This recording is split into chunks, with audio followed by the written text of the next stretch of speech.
Hello everyone, 26 नवंबर 2021 का current affair आप सबके लिए। लेकिन फ्रेंड्स, आपने 25 नवंबर का वीडियो इससे पहले भी क्या आप लोगों ने कर क्या रखा है? आप लोग वीडियो को टाइम से देखते ही नहीं है। मुझे समझ में नहीं आता, आप लोगों को सेशन इतने गारंटेड सेशन मिलने के बाद भी आप लोग उसकी रेस्पेक्ट नहीं कर रहे हैं। और आप लोगों को अगड़म बगड़म कोई भी चीज़ बना के दे देगा तो आप लोग अपना कंफ्यूज होंगे और आपको नहीं पता लगेगा कि क्या अच्छा है क्या बुरा है, तो उसमें बेहतर रहेगा। और जब आपको guaranteed most valuable content deliver किया जा रहा है तो उसकी इमेज आपको पता नहीं चल रही है, उसकी उसकी क्या वैल्यू है इसका आपको अंदाज़ा नहीं है। तो आपसे यही कहूँगी कि ये सब आपके लिए बहुत बड़ा नुकसान है। एक तो प्रॉपर और डेली और कंप्लीट वॉच कीजिए, और दूसरी बात यह है कि आप इसके साथ साथ कंप्लीट वॉच करने के साथ साथ एक काम और ये भी करें कि वीडियो को शेयर भी करें, ताकि मेरी मेहनत कामयाब हो और इस कंटेंट की जो गारंटी है, जो फ़ायदा है, वो दूसरों तक मिले, दूसरों तक पहुँचे। मुझे मोटिवेट करने के लिए लाइक कमेंट कर दें। बाकी नए लोग प्लीज़ सब्सक्राइब भी ज़रूर कर लिया करें। आपको बार बार क्यों कहती हूँ मैं ये बात? क्योंकि मुझे पता है कि ये कंटेंट बहुत ज़्यादा वैल्यूएबल है। तो please understand these values, okay. और आप प्रॉपर और रेगुलर कंप्लीट विदाउट मिस किए हुए इसको जो है सुने। और ये मैं किसी एक से नहीं कह रही हूँ, मैं हर एक से कह रही हूँ। प्लीज़ हर एक इसको फॉलो कीजिए, ठीक है। क्वेश्चन नंबर 1 है, हाल ही में महिलाओं के खिलाफ हिंसा के उन्मूलन के लिए अंतर्राष्ट्रीय दिवस कब मनाया गया है? तो 25 नवंबर को। महिलाओं के खिलाफ हिंसा के उन्मूलन के लिए अंतर्राष्ट्रीय दिवस मनाया गया 25 नवंबर को, और ये आप याद रखना। और महिलाओं के खिलाफ होने वाली हिंसा को ख़त्म या ना की बराबर करना, ये धीरे धीरे ना की बराबर फिर ख़त्म होगी, यही इसका टारगेट है। सबसे इम्पॉर्टेंट डे जो नवंबर में अभी तक का रहा है वो है world toilet day. World toilet day, और ये कब मनाया गया है? 19 नवंबर को। इंटरनेशनल मेन डे या अंतर्राष्ट्रीय पुरुष दिवस, ये भी 19 नवंबर को मनाया जाता है, और ये भी बहुत इंपॉर्टेंट है। लेकिन most important world toilet day है, याद रखना। और उसकी थीम क्या थी? Valuing toilets. क्या थीम थी? वैल्यूइंग टॉयलेट्स, ठीक है। बाकी इंदिरा गांधी की पूर्व प्रधानमंत्री या पहली महिला प्रधानमंत्री थी भारत की, कौन थी? इंदिरा गांधी जी। और इनकी 104वीं जयंती 19 नवंबर को मनाई गई थी। और गुरु नानक जयंती और झांसी की रानी लक्ष्मीबाई जयंती, है ना, इन सब की जयंती 19 नवंबर को। तो आप सोचिए 19 नवंबर कितना इम्पॉर्टेंट है, अंदाज़ा लगा सकते हैं, ठीक है। नेक्स्ट क्वेश्चन है, हाल ही में द्विवार्षिक त्रिपक्षीय अभ्यास दोस्ती किन देशों के बीच अभी शुरू हुआ है या आयोजित?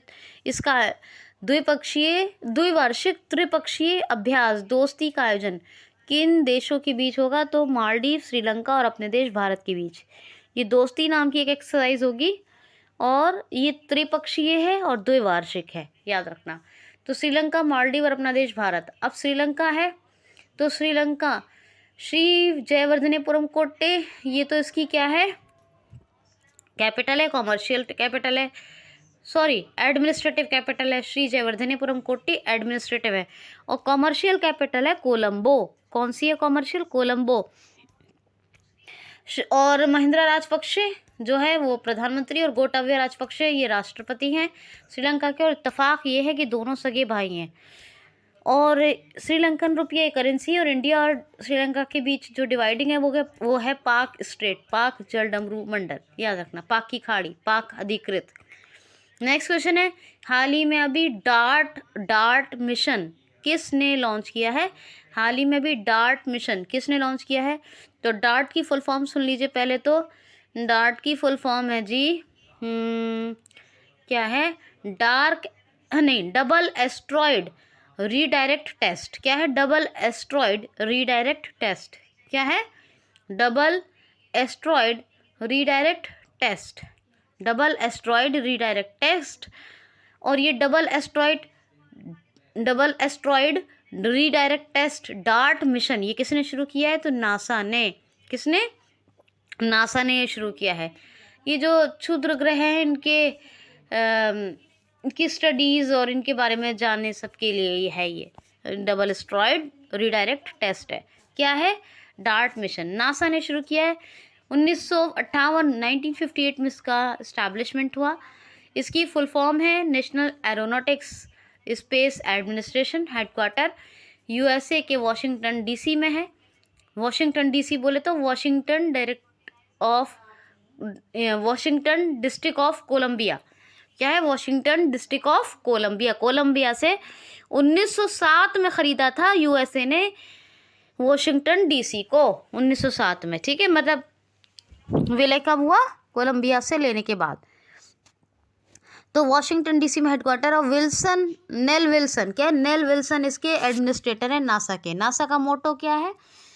For the benefit of all. क्या है? For the benefit of all. Question है, हाल ही में प्रोफेसर हर्ष कुमार जैन को अभी भारत ने किस देश में अपना नया फॉरेन एम्बेसडर यानी राजदूत नियुक्त किया है? तो ये अपॉइंट हुए हैं foreign ambassador professor Harsh Kumar Jain किस देश के? इंडिया के। कहाँ पे? तो ये हुए हैं क्या बोलते हैं इसको, एक सेकेंड। तो ये अपॉइंट हुए हैं यूक्रेन में। कहाँ? यूक्रेन। हाँ, तो ये इनका नाम है प्रोफेसर हर्ष कुमार जैन। क्या नाम है? प्रोफेसर हर्ष कुमार जैन। और ये अपॉइंट हुए हैं अभी प्रोफेसर HK जैन, हर्ष कुमार जैन। कहाँ? यूक्रेन में, इंडिया के एम्बेसडर। अब बात आती है जी यूक्रेन की। कीव इसकी कैपिटल है यूक्रेन की। क्या है? कीव। और करेंसी है यूक्रेन की हर्विनिया। क्या है? हर्विनिया। और व्लादिमीर जेलेंस्की। क्या? व्लादिमीर जेलेंस्की ये इसके प्रेसिडेंट हैं। BS मुबारक सूडान में इंडिया के एम्बेसडर बने हैं, कल ही बताया था। एक और बने हैं ग्वाटेमाला में इंडिया के एम्बेसडर। कौन बने हैं?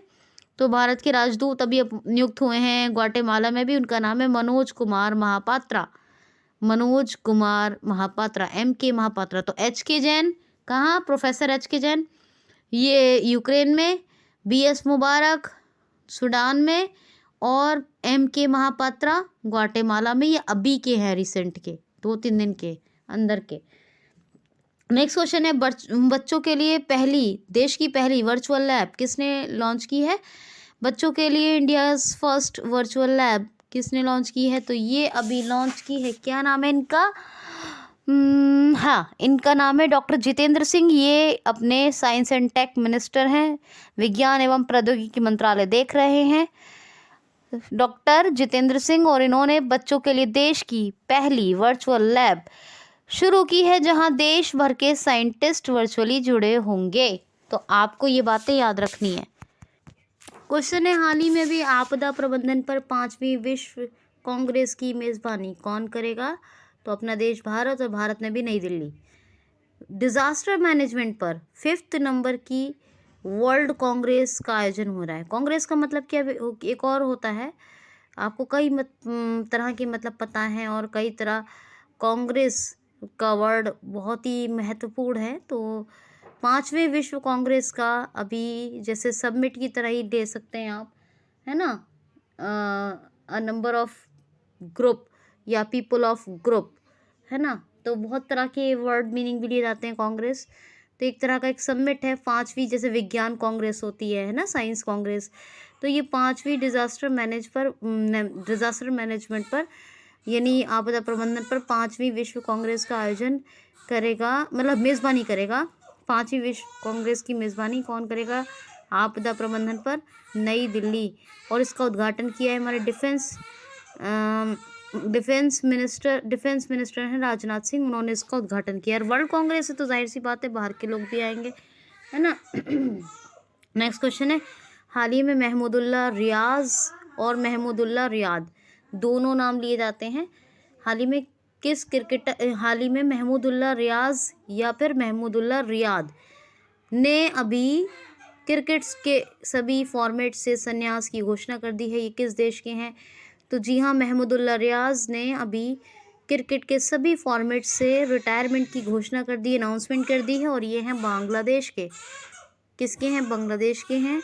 अब ये 12 साल के करियर के बाद ये बांग्लादेश के क्रिकेटर हैं महमूदुल्लाह रियाज, और इन्होंने अभी रिटायरमेंट की घोषणा कर दी है। ढाका कैपिटल है, टका करेंसी है। शेख हसीना ये वो प्रधानमंत्री हैं, और अब्दुल्ला हामिद ये प्रेसिडेंट हैं बांग्लादेश की। और संप्रति एक एक्सरसाइज है जो इंडिया और बांग्लादेश के बीच होती है ना। ढाका कैपिटल, टका करेंसी। और मैत्री सेतु का उद्घाटन इंडिया और बांग्लादेश के बीच में अभी किया गया था। ये एक पुल है, ब्रिज है, मैत्री ब्रिज। और इसके अलावा जोग ये खुद का सोशल मीडिया प्लेटफॉर्म डेवलप कर रहा है बांग्लादेश अपना। नेक्स्ट क्वेश्चन है, हाल ही में एक रिपोर्ट आई है, बहुत महत्वपूर्ण रिपोर्ट है। तो हाल ही में वर्ल्ड रिपोर्ट के अनुसार most polluted city of the world किसको घोषित किया गया है? दुनिया का सबसे नंबर 1 या टॉप प्रदूषित शहर किसको घोषित किया गया है? तो लाहौर को। लाहौर पाकिस्तान में है और पाकिस्तान की कल्चरल कैपिटल है, यानी सांस्कृतिक राजधानी। और ये नंबर 1 पॉल्यूटेड सिटी बना है, यानी टॉप पे ये रहा है पॉल्यूशन के मामले पर। तो नंबर 1 पॉल्यूटेड सिटी बना है लाहौर, जो पाकिस्तान की कल्चरल कैपिटल है। और सेकंड नंबर पे है न्यू दिल्ली, जो अपने इंडिया की राजधानी है। और थर्ड नंबर पे है ढाका, जो बांग्लादेश की कैपिटल है। तो आप ये बातें याद रखिएगा। क्वेश्चन है, हाल ही में कॉलिंस डिक्शनरी ने अभी वर्ड ऑफ द ईयर 2021 किसको घोषित किया है? तो NFT को। NFT नॉन फिजिबल क्या है? Non feasible token, non visible tokens, token नहीं, माफ़ कीजिए, नॉन फिजिबल टोकन को NFT यानी नॉन विजिबल को क्या है? Non visible token NFT। तो नॉन फिजिबल टोकन को अपना word of the year declare किया है कॉलिंस डिक्शनरी ने। और अभी ऑक्सफोर्ड डिक्शनरी ने भी अपना वर्ड ऑफ द ईयर 2021 घोषित किया था। तो इसने किया था वैक्सीन से, निकाला था वैक्स वर्ड को। वैक्स से बनता है वैक्सीन, और वैक्स को अभी जो 2021 का वर्ड ऑफ द ईयर घोषित किया ऑक्सफोर्ड डिक्शनरी ने। लेकिन NFT नॉन विजिबल टोकन को अभी इसने अपना वर्ड ऑफ द ईयर घोषित किया है कॉलिंस डिक्शनरी ने। ठीक है, याद रखना। तो non visible token. Next question है नेक्स्ट क्वेश्चन है, हाल ही में अभी सस्टेनेबल गोल डेवलपमेंट अर्बन इंडेक्स 2021 में शीर्ष पर कौन रहा है? यानी सस्टेनेबल गोल डेवलपमेंट अर्बन इंडेक्स, इसको कहेंगे SDG शहरी सूचकांक। क्या कहेंगे? SDG शहरी सूचकांक में नंबर 1 पर कौन रहा है? तो शिमला, ये हिमाचल प्रदेश की कैपिटल है। सेकंड नंबर पे रहा है कोयम्बतूर, तो कोयम्बतूर ये तमिलनाडु में है। और थर्ड पे रहा है चंडीगढ़, जो हरियाणा पंजाब की कैपिटल है। तो SDG sustainable development goal urban index, ठीक है, इसमें टॉप 3 हैं, ये याद रखिएगा। अच्छा, ये नीति आयोग का है, ये जो है SDG अर्बन इंडेक्स, ये नीति आयोग का है। तो National Institute for Transforming institution, एक मिनट,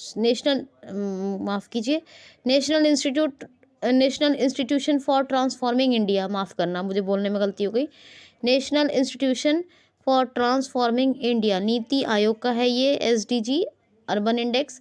और ये NITI Aayog, national institution transforming India, national Institution for Transforming India, bar bar for भूल जाती हूँ, के उपाध्यक्ष हैं राजीव कुमार, CEO हैं अमिताभ कांत। और न्यू दिल्ली में हेडक्वार्टर 2015 में इसकी स्थापना हुई थी नीति आयोग की। और इसके अध्यक्ष हैं जो हमारे करंट प्राइम मिनिस्टर होते हैं, तो है Narendra Modi ji, Shri Narendra Modi, PM of India, अपने PM। अच्छा जी, एक बात और ये याद रखना कि ये जो है ये विजिबल मत समझ लेना, ये फिजिबल बोला मैंने, फिजिबल यानी NFT है ना, फिजिबल नॉन फिजिबल टोकन। ठीक है, एक बुक बता रही हूँ, आधा नाम बताऊंगी, बहुत लंबा नाम है, इतना याद नहीं होगा आपको। तो कन्वर्सेशन विद आर्ट हिस्टोरियन, बस इतना याद रख लो, conversation with art historian, 4 word याद रखिए। Conversation with art historian, conversation with art historian, इससे ये आधा नाम है। ये बुक किसने लिखी है? तो ये लिखी है BN गोस्वामी ने, ये हिस्टोरियन है BN गोस्वामी ने लिखी है। और कल एक बताई थी कुकिंग सेव, हाँ कुकिंग सेव टू लाइफ, और ये बुक लिखी थी किसने? अभिजीत बनर्जी ने, कल बताया था, याद है। Orienting in India in Japan, Pallavi Nair ने लिखी थी, हैं। How the earth got its beauty, ये सुधा मूर्ति इन्फोसिस की अध्यक्ष ने लिखी थी। मॉडर्न इंडिया, ये पूनम दलाल दहिया ने लिखी थी। स्टीव वॉ ने कौन सी लिखी थी? The spirit of cricket. The end games, Hussain Zaidi ने लिखा था, ठीक है। और बहुत सारे बताएंगे मैंने तो आपको, बहुत सारी बुक्स बताई हैं। और एक लिखा था Nehru the debate, Nehru the debate that define of India, ये किसने लिखी थी? ये किसने लिखी थी, किसने लिखी थी, आपको बताना है। बहुत सारी बुक्स मैंने बताई हैं तो आप ये याद रखेंगे, ठीक है। Nehru the debate that define India, ये बुक वैसे बता देती हूँ मैं, पूछने का मन था मेरा लेकिन बता देती हूँ। त्रिपुर दमन और आदिल हुसैन, त्रिपुर दमन और आदिल हुसैन ने लिखी है। कौन सी? Nehru the debate that define India. और ये द एंड गेम्स, उसमें भी हुसैन जैदी हैं वो, लेकिन हुसैन आता है तो कंफ्यूज मत करना। और कौन सी बताई थी? The cooking save your life, Abhijit Banerjee. और हाँ, ये बुक जो है इसका पूरा थोड़ा ढंग से थोड़ा सा तो सुन लीजिए तो याद रहे। तो conversation with India's leading art historian, इतना याद रखिए। Conversation with India's leading art historian, वैसे बहुत लंबा, इंगेज टू 101, और बहुत सारा है आगे भी जिसका नाम, तो इतना लंबा नहीं, बस आपको कितना याद रखना है, कितना, फिर से सुन लो। Conversation with India's leading art historian, आधे से ज़्यादा नाम बता दिया है। Conversation with India's leading art historian, BN Goswami historian है, इन्होंने भारतीय कला पर ये बुक लिखी है, ठीक है। तो आप ये याद रखना। नेक्स्ट क्वेश्चन है, एक क्वेश्चन है नेक्स्ट, मैगलेना एंडरसन किस देश की न्यू प्राइम मिनिस्टर बनी है? हाल ही में अभी नई प्रधानमंत्री मैगलेना एंडरसन ने अभी किस देश का प्रधानमंत्री चुनाव जीत लिया है? तो ये बनी है स्वीडन की। जी हाँ, स्वीडन की न्यू प्राइम मिनिस्टर बन गई हैं, नाम भी अच्छा है। कौन बनी है? नाम सुनने में तो अच्छा लग रहा है ना, पढ़ने में भी।